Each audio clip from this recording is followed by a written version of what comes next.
একটা ছোট্ট অনুরোধ, যদি এই কথাগুলো তোমার ভেতরে কোথাও হালকা একটা নাড়া দিয়ে যায়, তাহলে কোনো বাধ্যবাধকতা নেই, কিন্তু ইচ্ছে হলে একটা লাইক করে দিও। আর যদি মনে হয় এই সিরিজটা আরও গভীরে যেতে পারে, তাহলে মন থেকে সাবস্ক্রাইব করে পাশে থেকো। আমরা তাড়াহুড়ো করব না। যারা তোমাকে হারানোর ভয় পায় না তারা কেন তোমাকে ধীরে ধীরে ভেঙে দেয়? শুরুতেই একটা অস্বস্তিকর প্রশ্ন। যে মানুষটা তোমাকে হারানোর ভয় পায় না সে কি কখনো তোমাকে সত্যিকারের মূল্য দিতে পারে? ভাবো একটু। তুমি যতই চেষ্টা করো, যতই নিজেকে প্রমাণ করো, যতই সময় দাও, তার আচরণ খুব একটা বদলায় না। সে তোমাকে এড়িয়ে যেতে পারে, দেরি করে রিপ্লাই দিতে পারে, কথা মাঝপথে থামিয়ে দিতে পারে। আর সবচেয়ে ভয়ের বিষয়, তুমি জানো, তবুও তুমি থেকে যাচ্ছ। এখানেই শুরু হয় এক ধরনের অদৃশ্য মানসিক ফাঁদ। মানুষের মস্তিষ্ক একটা জিনিস খুব গভীরভাবে খোঁজে: নিরাপত্তা।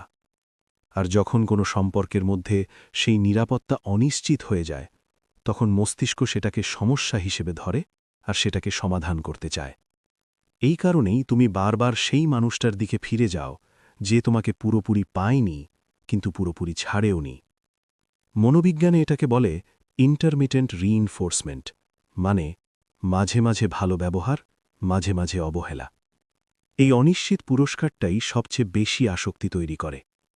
একজন জুয়ারি যেমন জানে না পরের বার জিতবে কিনা, তবুও খেলা ছাড়তে পারে না, ঠিক তেমনি তুমি জানো না পরের বার সে তোমাকে গুরুত্ব দেবে কিনা, তবুও তুমি অপেক্ষা করো। এখানে ভালোবাসা নয়, এখানে ডোপামিন কাজ করছে। তুমি আসলে মানুষটাকে না, তার কাছ থেকে পাওয়া সম্ভাবনাটাকে ভালোবেসে ফেলেছ। আর এখানেই সবচেয়ে বড় ভুলটা হয়। কারণ তুমি বাস্তব মানুষটাকে দেখছ না, তুমি একটা কল্পিত ভার্সনকে ধরে রেখেছ।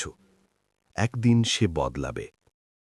কিন্তু বাস্তবতা হল, মানুষ তখনই বদলায় যখন তার কিছু হারানোর ভয় থাকে। যদি কেউ জানে তুমি যাই করো না কেন তুমি থেকে যাবে, তাহলে তার পরিবর্তনের কোনো প্রয়োজনই নেই। এটা কঠিন, কিন্তু সত্যি। তুমি যত বেশি সহ্য করো, তুমি তত বেশি শেখাও যে আমাকে এভাবেও ট্রিট করা যায়। মনোবিজ্ঞানী B.F. স্কিনার দেখিয়েছিলেন, মানুষ সেই আচরণই বারবার করে যেটা কোনো না কোনোভাবে পুরস্কৃত হয়। যদি তুমি অবহেলার পরেও থেকে যাও, তাহলে সেই অবহেলাটাই রিইনফোর্স হচ্ছে। এখন প্রশ্ন, তুমি কি তাহলে দূরে সরে যাবে? উত্তরটা সরল নয়। দূরে সরে যাওয়া মানে পালিয়ে যাওয়া নয়। দূরে সরে যাওয়া মানে নিজের মূল্য পুনরুদ্ধার করা। যখন তুমি ধীরে ধীরে নিজের সময়, নিজের এনার্জি, নিজের মনোযোগ সরিয়ে নাও, তখন দুটো জিনিস হয়। এক, সে প্রথমবারের মতো অনুভব করে তুমি আর আগের মতো নেই। দুই, তুমি নিজে বুঝতে শুরু করো তুমি আসলে কতটা নিজেকে হারিয়ে ফেলেছিলে। কিন্তু এখানে একটু বড় ফাঁদ আছে। অনেকে দূরে যাওয়া ব্যবহার করে অন্যকে শাস্তি দেওয়ার জন্য। এটা আবার এক ধরনের ম্যানিপুলেশন। সত্যিকারের দূরত্ব আসে শান্তভাবে, নীরবে, নিজের ভেতরের স্পষ্টতা থেকে। তুমি কাউকে কিছু প্রমাণ করতে যাচ্ছ না, তুমি শুধু নিজেকে ফিরিয়ে নিচ্ছ। এটা খুব সাটল একটা শিফট, কিন্তু ভেতরে ভেতরে এটা বিশাল পরিবর্তন আনে। আর সবচেয়ে মজার বিষয়, যখন তুমি সত্যিকারের ডিটাচ করতে পারো, তখন অনেক সময় সেই মানুষটাই তোমার দিকে ফিরে আসে। কিন্তু তখন তোমার ভেতরে আর আগের মতো তাড়া থাকে না। কারণ তুমি বুঝে গেছ যে মানুষ তোমাকে হারানোর ভয় পায় না, সে তোমাকে ধরে রাখার যোগ্যতাও রাখে না। এটা রাগ থেকে বলা নয়, এটা ক্ল্যারিটি থেকে বলা। শেষে একটা প্রশ্ন রেখে যাই, তুমি কি এখনও সেই মানুষটার জন্য অপেক্ষা করছ যে তোমাকে বেছে নেয়নি? নাকি তুমি নিজেকে বেছে নিতে শুরু করবে? তুমি কেন বারবার একই মানুষের প্রতি আকৃষ্ট হও? একটা প্রশ্ন করো নিজেকে। কেন তুমি বারবার একই ধরনের মানুষের প্রতি আকৃষ্ট হও? শুরুতে সবকিছু আলাদা লাগে, নতুন মানুষ, নতুন কথা, নতুন অনুভূতি। কিন্তু কয়েক মাস পরেই হঠাৎ মনে হয়, এই গল্পটা আমি আগেও দেখেছি। একই ধরনের দূরত্ব, একই ধরনের অবহেলা, একই ধরনের কষ্ট। এটা কি কাকতালীয়? না, এটা প্যাটার্ন। আর এই প্যাটার্নটা তৈরি হয় বাইরে না, ভেতরে। আমরা যাদের প্রতি আকৃষ্ট হই তারা সবসময় সেরা মানুষ হয় না, তারা হয় পরিচিত অনুভূতির মানুষ। শোনার পর একটু অদ্ভুত লাগতে পারে, কিন্তু আমাদের মস্তিষ্ক নিরাপত্তা খোঁজে। আর নিরাপত্তা মানে সবসময় সুখ না, নিরাপত্তা মানে পরিচিতি। যদি তুমি ছোটবেলায় এমন পরিবেশে বড় হয়ে থাকো যেখানে ভালোবাসা ছিল অনিশ্চিত, কখনো খুব কাছের, কখনো খুব দূরের, তাহলে তোমার মস্তিষ্ক সেটাকেই স্বাভাবিক বলে ধরে নিয়েছে। ফলে বড় হয়ে তুমি এমন মানুষের প্রতি আকৃষ্ট হও যারা সেই একই অনুভূতিটা তৈরি করে। মনোবিজ্ঞানী সিগমন্ড ফ্রয়েড একে বলেছিলেন রেপিটিশন কম্পালশন। মানুষ অজান্তেই একই অভিজ্ঞতা বারবার রিপিট করে, একটা অসম্পূর্ণ গল্প শেষ করার আশায়। তুমি হয়তো ভাবছ, এইবার আমি তাকে ঠিক করে তুলব, এইবার আমি তাকে বদলাতে পারব। কিন্তু বাস্তবে তুমি পুরনো গল্পটা নতুন মুখ দিয়ে আবার খেলছ। আর এখানেই আসে আর একটা গভীর বিষয়, অ্যাটাচমেন্ট প্যাটার্ন। মনোবিজ্ঞানী জন বৈবি দেখেছিলেন আমাদের শৈশবের সংযুক্তি আমাদের প্রাপ্তবয়স্ক সম্পর্কের ভিত্তি তৈরি করে। যদি তুমি অ্যাংশাস প্যাটার্ন নিয়ে বড় হও, তাহলে তুমি এমন মানুষের দিকে টানবে যারা ইমোশনালি আনঅ্যাভেলেবল। কারণ তোমার মস্তিষ্ক মনে করে, এই লড়াই জিতলেই আমি প্রমাণ পাব আমি যথেষ্ট। কিন্তু সেই প্রমাণ কখনোই আসে না, কারণ সমস্যাটা মানুষে না, প্যাটার্নে।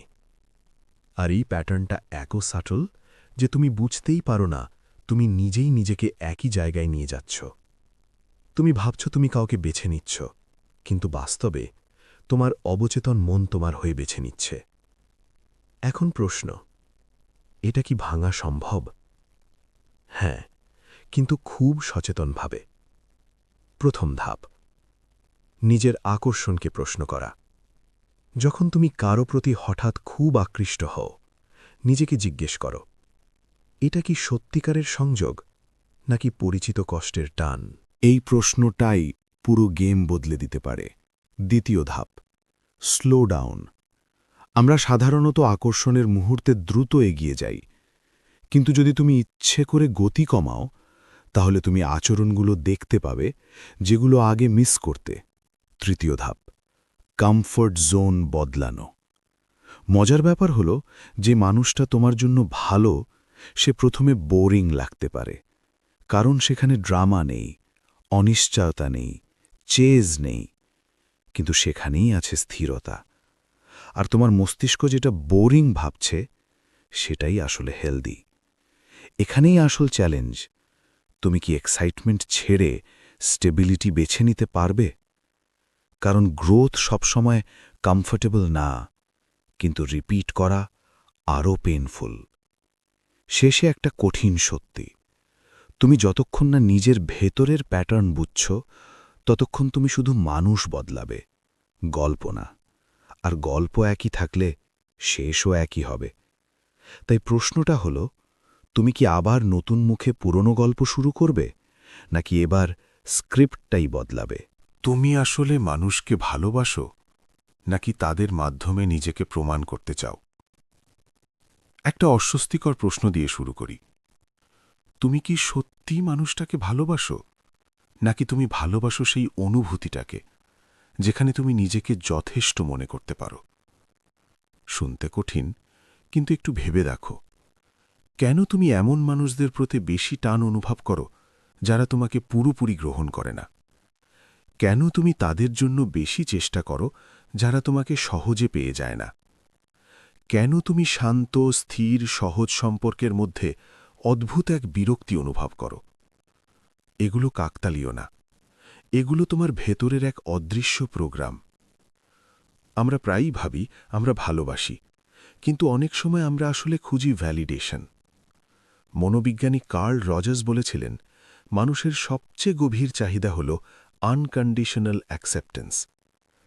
কিন্তু সমস্যা হলো আমরা সেটা বাইরে খুঁজি, নিজের ভেতরে না।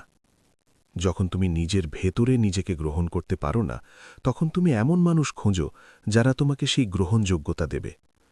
আর প্যারাডক্স হলো, তুমি প্রায়ই এমন মানুষকেই বেছে নাও যারা সেটা দিতে পারে না, কারণ তখন তুমি ভাবো, যদি এই কঠিন মানুষটা আমাকে গ্রহণ করে তাহলে আমি সত্যিই মূল্যবান। এটা ভালোবাসা না, এটা পরীক্ষা। তুমি সম্পর্ককে একটা পরীক্ষায় পরিণত করো, যেখানে পাশ করলে তুমি নিজেকে প্রমাণ পাবে। কিন্তু এই পরীক্ষার একটা সমস্যা আছে, এর শেষ নেই।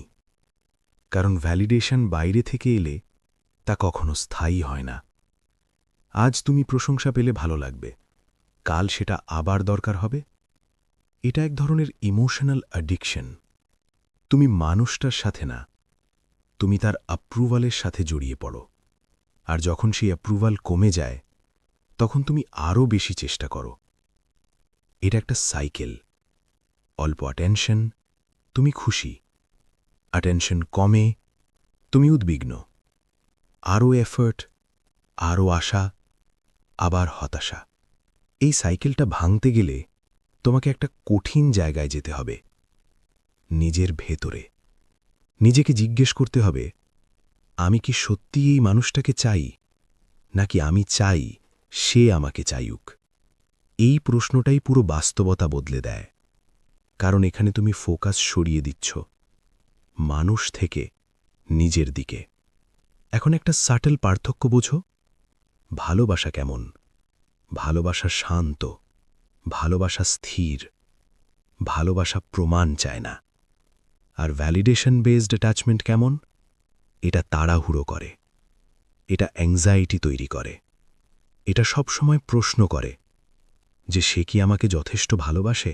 যখন তুমি বারবার এই প্রশ্নটা করো, তখন বুঝে নাও সমস্যাটা সম্পর্ক না, সমস্যাটা নিরাপত্তা। আর নিরাপত্তা বাইরে তৈরি হয় না, এটা ভেতরে তৈরি করতে হয়। মনোবিজ্ঞানী অ্যাব্রাহাম ম্যাসলো বলেছিলেন, সেলফ এস্টিম হল সেই স্তর যেখানে তুমি নিজের মূল্য নিজে নির্ধারণ করো। যখন তুমি এই জায়গায় পৌঁছাও, তখন তুমি আর কাউকে প্রমাণ করতে চাও না, তুমি কাউকে ইমপ্রেস করতে চাও না, তুমি কাউকে ধরে রাখার জন্য লড়াই করো না। তুমি শুধু দেখো সে কি তোমার জীবনে শান্তি যোগ করছে নাকি অস্থিরতা। আর এখানেই আসে সবচেয়ে বড় শিফট। তুমি আর ভালোবাসা পাওয়ার জন্যে সম্পর্ক করো না, তুমি ভালোবাসা দেওয়ার জন্যে সম্পর্ক করো। এটা দুর্বলতা না, এটা অ্যাবান্ডেন্স। কিন্তু একটা জিনিস মনে রাখবে, নিজেকে ভালোবাসা মানে সবাইকে জায়গা দেওয়া না, বরং এর মানে যারা তোমাকে নিজের মূল্য ভুলিয়ে দেয় তাদের থেকে দূরে থাকা। শেষে একটা প্রশ্ন রেখে যাই, তুমি কি কাউকে ভালোবাসছ, নাকি তুমি শুধু প্রমাণ করতে চাইছ যে তুমি ভালোবাসার যোগ্য? কারণ এই দুটার পার্থক্য তোমার পুরো জীবন বদলে দিতে পারে। তুমি আসলে যাকে খুঁজছ সে কি বাইরে আছে, নাকি তোমার ভেতরেই হারিয়ে গেছে? একটা অদ্ভুত প্রশ্ন দিয়ে শুরু করি। যদি তুমি যাকে খুঁজছ সে মানুষটা আদৌ অস্তিত্বই না রাখে, মানে সে বাস্তব না, সে একটা অনুভূতি। ভাবো, তুমি কেমন মানুষ খুঁজছ? যে তোমাকে বুঝবে, যে তোমাকে ছেড়ে যাবে না, যে তোমাকে নিরাপদ অনুভব করাবে, যার কাছে তুমি নিজেকে লুকাতে হবে না। এগুলো কি শুধু একটা মানুষের গুণ, নাকি এটা একটা অনুভূতি যেটা তুমি পেতে চাও? এখানেই একটা বড় শিফট দরকার। আমরা প্রায়ই ভাবি, যদি আমি সঠিক মানুষটাকে খুঁজে পাই তাহলে আমি সম্পূর্ণ হব। কিন্তু যদি উল্টোটা সত্যি হয়, যদি তুমি সম্পূর্ণ হওয়ার পরেই সঠিক মানুষটা তোমার জীবনে আসে? মনোবিজ্ঞানে একটা ধারণা আছে, ইনার চাইল্ড। এই ধারণাটা জনপ্রিয় করেন কার্ল জাংয়ের কাজ থেকে অনুপ্রাণিত অনেক থেরাপিস্ট। এর মানে হল, তোমার ভেতরে একটা অংশ আছে যেটা এখনও ছোট, সংবেদনশীল এবং অসম্পূর্ণ। এই অংশটাই খোঁজে নিরাপত্তা, ভালোবাসা, স্বীকৃতি। কিন্তু সমস্যা হল, তুমি সেই অংশটাকে নিজে যত্ন না নিয়ে অন্যের হাতে তুলে দাও। তুমি বলো, তুমি আমাকে ভালোবাসো, তাহলে আমি ভালো থাকব। মানে তুমি নিজের দায়িত্ব অন্যের ওপর দিয়ে দিচ্ছ। এটা সম্পর্ককে ভারী করে তোলে, কারণ কেউই পারবে না তোমার ভেতরের শূন্যতা পুরোপুরি পূরণ করতে। আর যখন তারা পারে না, তুমি হতাশ হও। তুমি ভাবো, সে ঠিক মানুষ না। কিন্তু হয়তো প্রশ্নটা হওয়া উচিত, আমি কি নিজেকে ঠিকভাবে ধরে রাখতে পারছি? এখানে একটা সাটল কিন্তু পাওয়ারফুল কনসেপ্ট আছে, সেলফ অ্যাবান্ডনমেন্ট। যখন তুমি নিজের অনুভূতিকে উপেক্ষা করো, নিজের সীমা ভাঙো, নিজের সত্যিটা চেপে রাখো, তখন তুমি নিজেকেই ছেড়ে দাও। আর মজার বিষয়, তখন তুমি এমন মানুষকেই আকর্ষণ করো যারা তোমাকে একইভাবে ট্রিট করে, কারণ তুমি ভেতরে ভেতরে সেই অভিজ্ঞতাটার সাথেই পরিচিত। এটা একটা মিরর এফেক্ট। তুমি নিজের সাথে যেমন আচরণ করো, তুমি তেমন সম্পর্কই তৈরি করো। এখন প্রশ্ন, এটা বদলাবে কিভাবে? প্রথম ধাপ, নিজের সাথে অনেস্ট হওয়া। তুমি কি সত্যিই নিজের কথা শোনো, নাকি সবসময় অন্যদের খুশি করার চেষ্টা করো?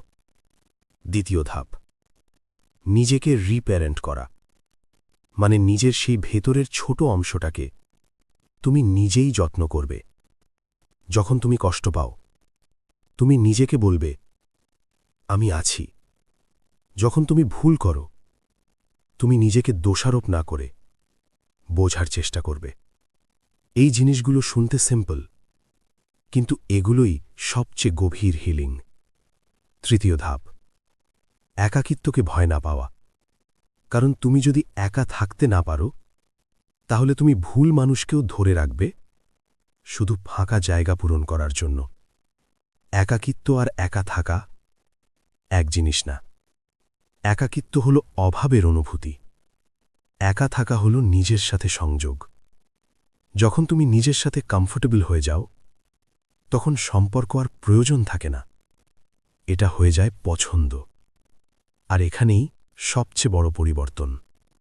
তুমি আর কাউকে খুঁজে বেড়াও না নিজেকে সম্পূর্ণ করার জন্য, তুমি কাউকে বেছে নাও তোমার সম্পূর্ণতার সাথে যোগ করার জন্য।